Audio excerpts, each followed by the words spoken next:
Hey everyone, welcome to episode number 6 of Seeking Witchcraft. As always, I'm your host Ashley, and today we're going to be talking about the different tools and terms that you may have come across in the witch world. If this is your first time tuning in, just know that these podcasts are meant to be about 30 minutes or less, just basic informational videos about the different witchcraft and Wiccan topics. Also, as a disclaimer and a reminder, I may use the terms Wiccan or Wicca and witchcraft interchangeably in these episodes, but I do explain why I do that and the differences between them in episode 1.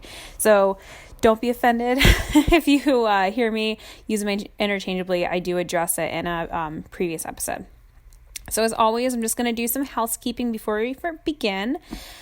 So the winners of both giveaways have been announced. So congratulations to Erica and Sherry. I hope that's how you say your name.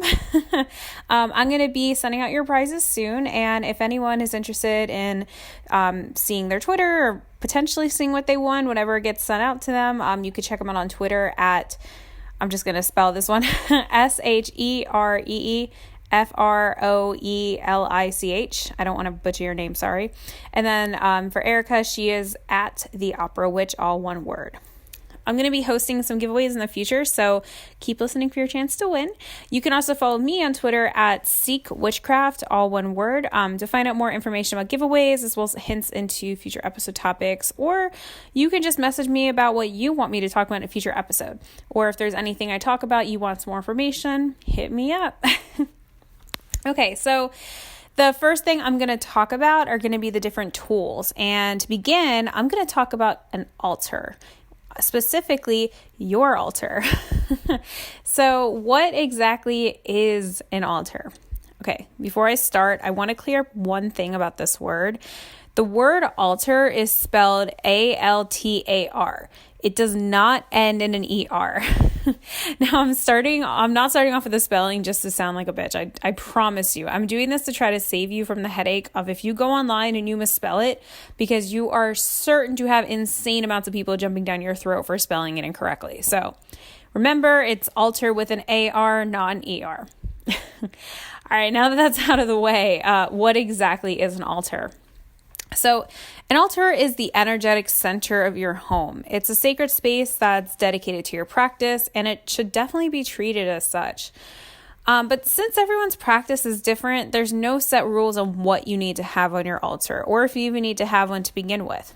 But if you do want an altar, or if you've seen pictures of different altars, I am going to be covering some of the standard tools you'd find on them later on in this episode. But aside from that, you might be wondering some questions about altars.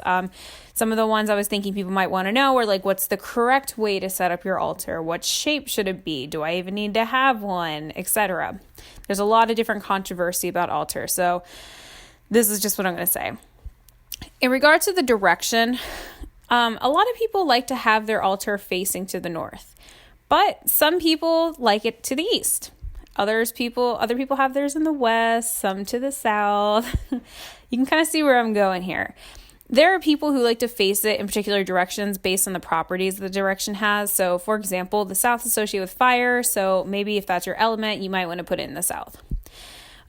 There's also tradition-specific rules that say where their altar should be positioned. But here's my take on your personal altar and the direction you should put it. Honestly, put it wherever the hell you can in a spot that's most convenient for you. This also kind of addresses how I feel about the shape of the altar. Use whatever shape and space that you have. Because listen, if you're like me, you don't have massive amounts of space around your house with unlimited options of where you can place and keep your altar.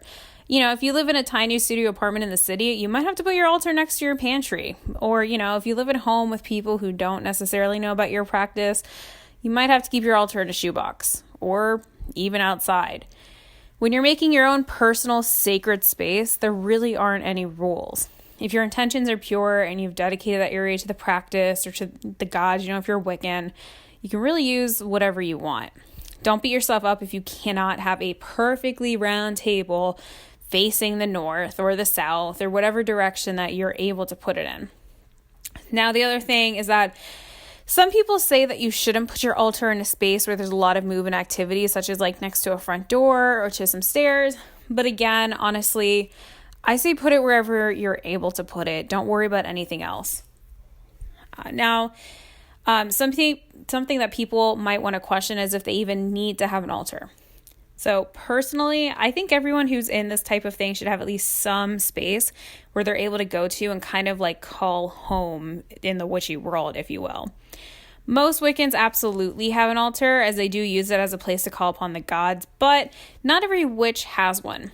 And I want you to keep in mind, especially if you've seen all these pictures on Pinterest and Tumblr and whatever, your altar does not need to be some fancy table like you may have seen online with like a triple moon altar cloth and a dozen candles and all these feathers and whatever.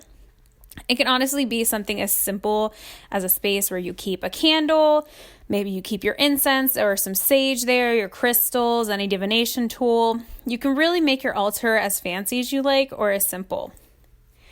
So with that, if you're kind of wondering, well, what's Ashley's altar look like? All right, so my altar is in the north, but I stand in the south, so take it however you want. And it's on a small rectangular fold-up table that I bought years ago on clearance at Bed Bath & Beyond. So it is nothing fancy. I do have a veil that I keep over the table, and then I have an altar cloth on top, but honestly, that's really just to hide the fact that the table is like pretty much all plastic. And underneath the table, I actually do like to keep my witchy supplies and books. Your altar is the energetic center or the spiritual center of your home. So I love having my supplies just underneath the altar. Now, if you can't do that, that's fine. I think most people don't keep their supplies underneath it, but I don't have like a massive mansion where I can pick and choose every spot in my house. Every inch of my house is pretty carefully planned out. So my altar had to go where it had to go, which was next to a staircase, and that's totally fine because it's my altar. So that being said, I have seen entire rooms that are based around a single altar, and I've also seen many altars with different themes in different places in a home.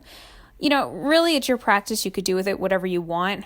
And the other thing is that even if you're involved in a particular witchcraft tradition or a coven, it's important to know that you can have your own separate practices, separate setups, rituals, whatever, that are separate from your coven and separate from your tradition. Don't ever feel like you can't deviate on your own personal supplies if you want to. The last thing I want to say about altars, if you're going to have an altar, you absolutely need to treat them with respect. In the same way that you wouldn't just fling your tarot card across the room, you want to make sure that you're keeping up with your altar and that you're treating it, as a sacred space. This means that you should, wipe away your old incense dust, keep it tidy, and most importantly, do not put anything on it that doesn't belong, like your cell phone, your wallet, your keys, whatever. And this is why I'm going to tell you guys this. So I had a really bad habit for a long time of putting my phone on my altar, since mine is like right next to my steps. And I used to think like, oh, it's fine. It's just for a moment. Sometimes I would put like other things on there, like like a shirt or like the trash I was going to take upstairs, because it is right in a central location and that table is right there and it was handy. But after a little bit, I kind of realized that I was doing myself a disservice by doing that. I wasn't treating my altar like a sacred space, and I was allowing myself to say like, oh, it's fine, it's whatever, which ultimately diminished how I respected it, even if I didn't realize that myself.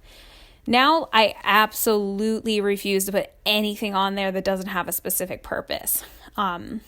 The only odd thing I will say is that I do put my jewelry on it that I'm going to be wearing the next day to work, just to kind of like quote unquote charge it overnight. But even then, I do that with a purpose, and I do say little things to the gods before I put it on there. So yeah, that's my take on altars. If you want an altar, great. I hope you can find some of this useful. But if you don't have an altar or aren't able to set one up, it's not the end of the world. But yeah. Okay. The next thing we're going to be talking about is a tool that is widely used, and a tool that honestly, when I first got into all this and started and had to get one, it took myself a really long time to get used to using. So this tool is called an athame. Yay! If you're wondering what the hell an athame is, even though I have mentioned in a previous episode, but if it's your first time hearing this word, it's a double-edged dagger that's used to direct energy. You could also hear it being pronounced a couple different ways, such as athame, athame. People kind of say it all these different ways, but you can really say the word however it sounds best to you. Athames come in a lot of different forms, so they can be completely made out of wood, or they can have handles made out of metal or wood or even wrapped leather. Most people recommend using wood as it's rumored to hold energy better because it is a nature-made material versus something man-made like metal. But athames can come in a lot of different sizes and a lot of different colors. So they can be really long and thin, or they can be short and stubby. The size of the blade doesn't particularly matter, so long as you're connected to it when you hold it, but you want to make sure you're not buying a gigantic sword either. Traditional athames will usually have a wooden handle that's black or brown. Either one's fine if you want to, look at the different colors, but black tends to be more recommended and more popular. So athames are knives. So you'll see people in a ritual setting just holding a knife, which can be a little intimidating at first. But I am here to tell you that athames are never, ever, ever, ever, ever to be used to cut anything physical. And they're also meant to be used as a completely sacred tool. So what this means is that no, you can't cut somebody with it. No, you can't use it as a letter opener. And no, you shouldn't stab it into the ground like they do in The Craft in that scene where they take the bus and they, go into the forest and whatever. Yeah, they stab it into the ground and that should never happen. So keep that in mind. If you ever do need to cut something in a ritualistic setting, you could use what's called, and I hope I say this correctly, a bowline. I won't really say much about these as I don't have any personal experience with them, but they kind of look like giant pirate hooks. Okay, anyway, so athames can be used to help direct energy, which is really useful when you're doing things like casting a circle. And then once a circle is cast, you can use one to cut in and out if you need to exit while it's still up, like if you need to run to the bathroom or grab more wine or may have forgot something for the ritual, whatever. Also on the side, as a pro tip, you should never just walk in and out of the circle when it's cast. But maybe I'll do a future episode on ritual etiquette. Let me know what you guys think. Okay.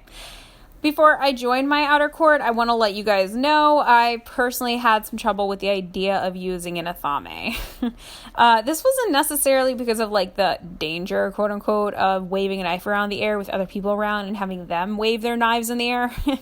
But because I had heard and seen them before and I didn't really feel like they were necessary, but I didn't really know too much about them and I thought it was just a weird tool to use in witchcraft.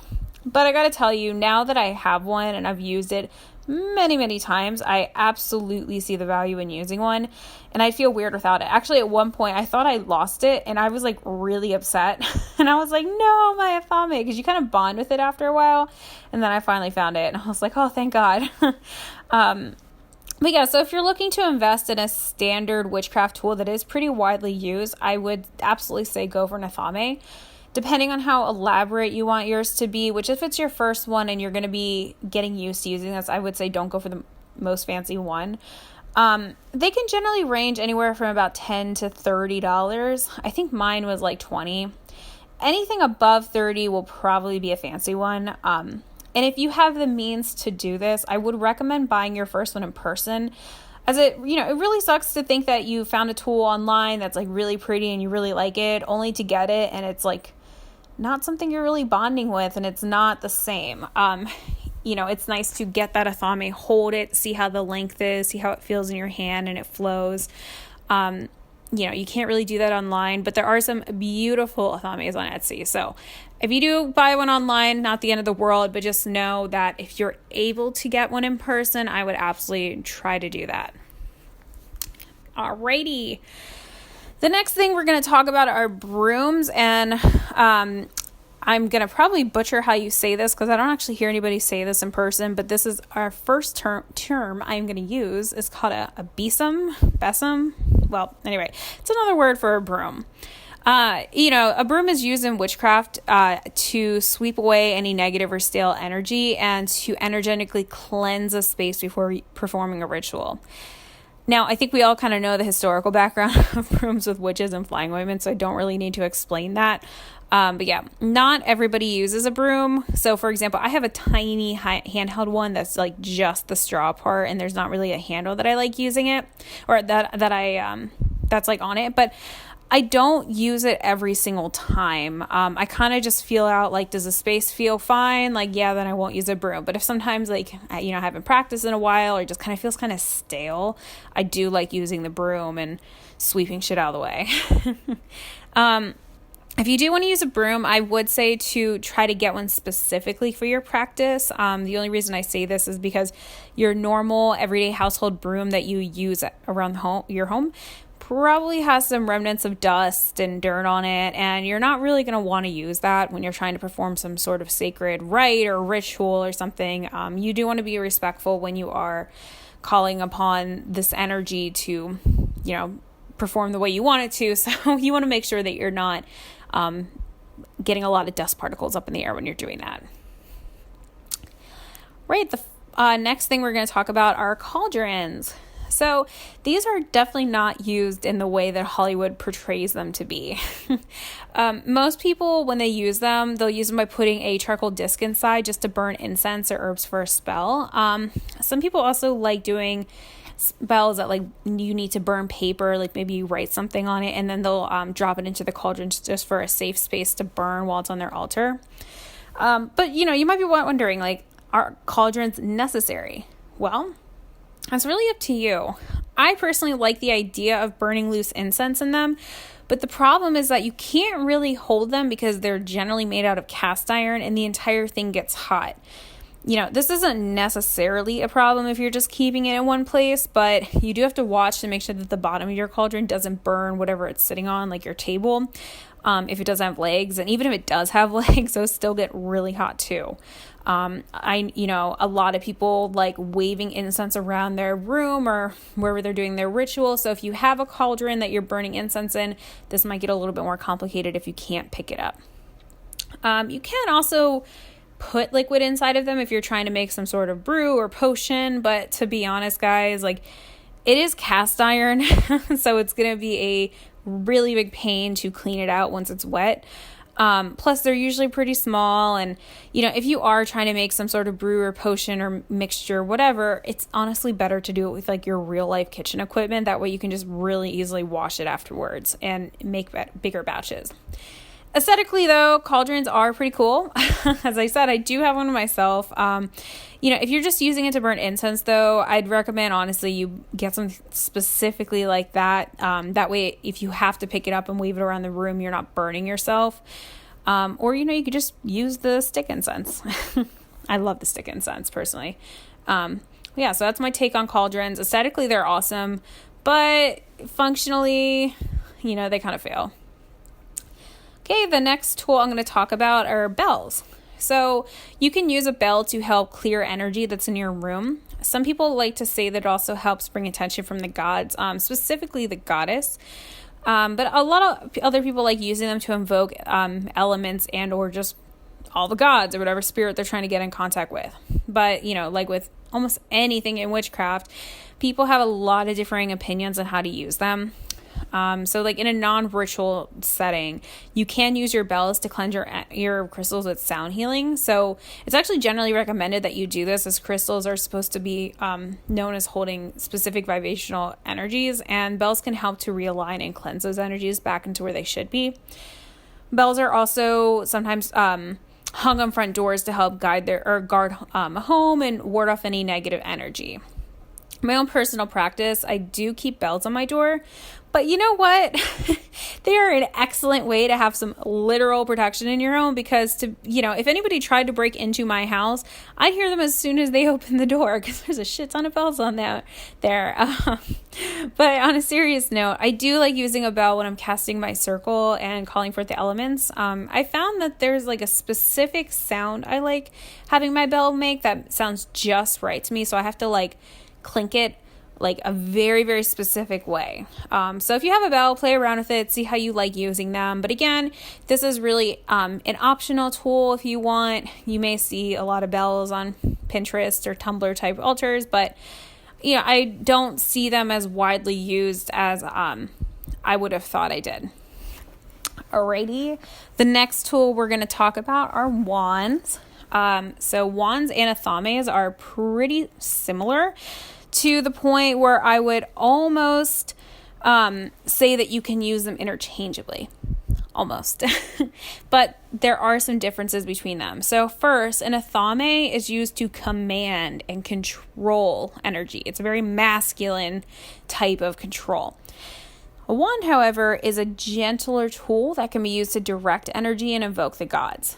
A wand wouldn't be used to cut energy, but an athame would. I found this quote online about working with wands that I thought was really great. And it pretty much said that when you're working with spirits, you wouldn't want to approach them with a sword or a knife, an athame, as that can be kind of off-putting, and that using a wand would be more appropriate and natural. And I was like, that really makes a lot of sense. So wands can be made out of anything, and you can buy them online, or, you can go outside. I generally prefer wooden wands. And I used to think that the best thing for using a wand was just a random stick that was found on the ground. And don't get me wrong, I do have a few random sticks in my house. But I actually had a previous outer court member of the group that I'm involved with tell me that her belief was that wands should be taken directly from the source, so directly from a tree, with permission, of course. And their reasoning for this was actually pretty awesome. That was because they believed that the wand would still have that spark of life from the tree within them.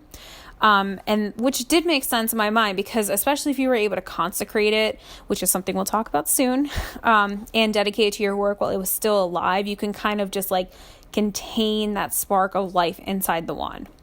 But ultimately, wands can be metal, crystal, wooden, whatever you want it to be, whatever feels right. If a random stick on the ground feels better to you than a twig that you pulled off a branch, so be it. Or so mote it be. Okay. So the last part for the tools, I just want to name off a couple things you can find on your altar. I won't be going through them as I still have a bunch of terms to cover, and the 30 minutes is coming up real quick. But you can feel free to look these up and incorporate them into your practice if they seem interesting to you. So some of the tools are the following. I'm just going to name it off. Chalice, swords, libation bowls, plates, cups, crystals, feathers, incense, candles, some sort of cleansing tool like sage, palo santo, etc., moon rotter, candle snuffers, flowers, deity statues, offerings, matches, lighters, salt, bowls of water, etc. The list can really go on and on. My personal altar usually is a good mix of all the things I've mentioned, but I don't have everything, and I don't feel like you need everything to make your practice your own.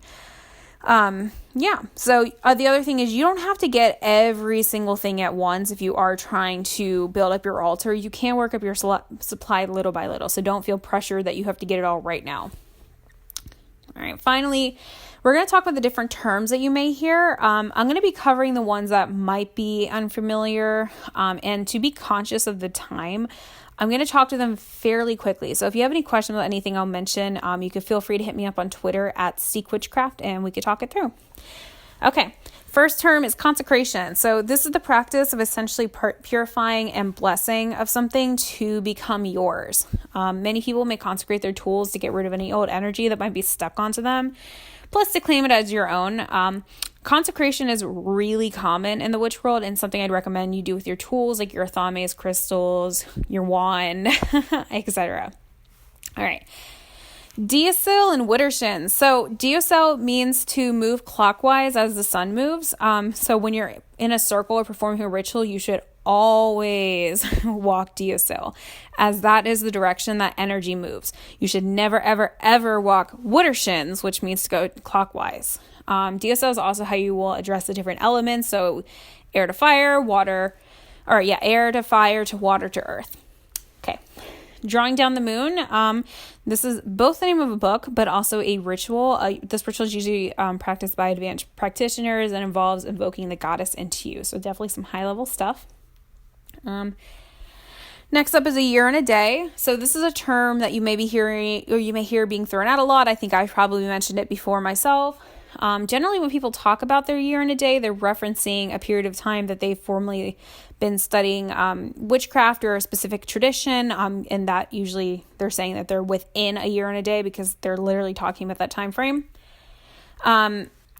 There's alternative history surrounding this phase. It's a phrase that's not necessarily related to witchcraft, but there's always also a story of a goddess who needed a year and a day to perform some sort of task. And if you're interested in that, I would say Google that because that's an interesting story.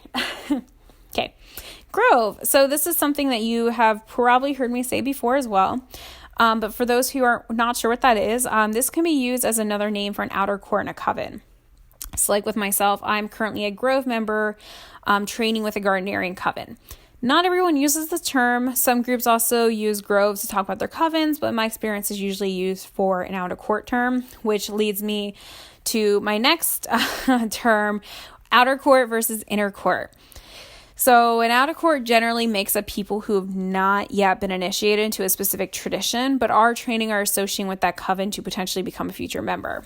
What this means is that once you've been initiated into that coven, you are an official outer or inner court member. And with most traditions, outer courts will have similar rituals, spells, rules, trainings, etc. as inner court, but they are different.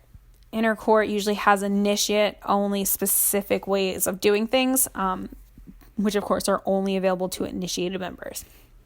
It's important to note, though, that not every coven has an outer court with the specific purpose of training members before they undergo initiation. The ones that usually don't have an outer court are most likely an eclectic coven. But to my understanding, pretty much every traditional coven will have a training group before initiation. And this is not only just to orient you to the practices and just get used to how they run, but to also get a chance to see if the group is the best fit for you and for them, and to see if you're able to develop a friendship with these people. Outer courts are also great at weeding people out who are not necessarily as serious in their dedication, but also to help people understand that maybe the timing that they're trying to do this might not be right in their life. So just because one outer court at a specific time period in your life doesn't work out, doesn't mean that that same group can't work out for you at a different time. I kind of talked about this, but what's the difference between an initiate versus a seeker versus a dedicant? Well, a dedicant is somebody who has formally proclaimed that they'll be formally studying the craft, usually for the period of a year and a day. Some people will perform a dedication ritual while others don't. Then initiation or an initiate is somebody who has usually completed some form of training and undergoes a sacred rite or ritual to join into that coven. Then a seeker is someone who is seeking out to study in a particular path or maybe involved in a training group for that path. So for example, I am a seeker in a traditional Gardnerian coven. So that means I'm in the outer court and I have not yet formally been initiated. Oh my gosh, there are 2 minutes left, so I'm going to rush through this, but if I go a minute or two over, my bad, guys. The next term I want to talk about is libation, or for somebody to libate something. This usually means that somebody will give part of a food offering to the gods or to the spirits if they're that they're trying to contact during their ritual or spell. Left-hand path. So this is using magic for personal gain. I personally haven't come across people saying this term too often, but I have seen it sometimes, so I guess it's important to know. Sometimes people like to talk about love spells being part of a left-hand path because you are essentially attempting to control someone's thoughts and feelings. But yeah, it's a whole conversation for another day. Skyclad. If you've listened to previous episodes of mine or looked up some traditional coven, you might just already be familiar with this term. But if you're not, just a reminder, skyclad is ritual nudity, or rather, being naked while performing a ritual or spell, etc. Some traditional practices do follow the skyclad traditions, while others may have it optional or may completely nix it from their practice, or may only do it during specific spells or times of the year, etc. We've all heard the idea of somebody dancing naked under the full moon. Well, in this case, they would be a skyclad. The Wheel of the Year is the next term. Again, this is something I briefly touched upon in another episode, but the Wheel of the Year is a celebration of the 8 Sabbats. I am going to be doing a future episode on this, but for now, the 8 holidays, which do have alternative names as to what I'm going to say, are Yule, Imbolc, Astara, Beltane, Litha, Lammas, Mabon, and Samhain. All right, the last term is a neophyte. So this is somebody who is brand new and just starting out with their practice. Some groups like to use this term exclusively to talk about their members who are in their training period before their initiation, while others don't use this term at all. So for example, in the group I'm with, I've never heard anybody refer to us as neophytes, even though we technically are or were or whatever. Okay. Yay, I just hit the 30 minutes. So that's all I have for tonight. Thank you to everyone who's listened to today's podcast. Please be sure to hit me up on Twitter at Seek Witchcraft, all one word, to tell me what you want to hear in a future episode. Or if you just want to chat, I love the messages you guys have been sending to me. You guys are all seriously so sweet, and this podcast wouldn't exist without you. So definitely get in contact. I love talking to you guys. But yeah, I hope you all have a great night, and I will talk to you soon. Bye.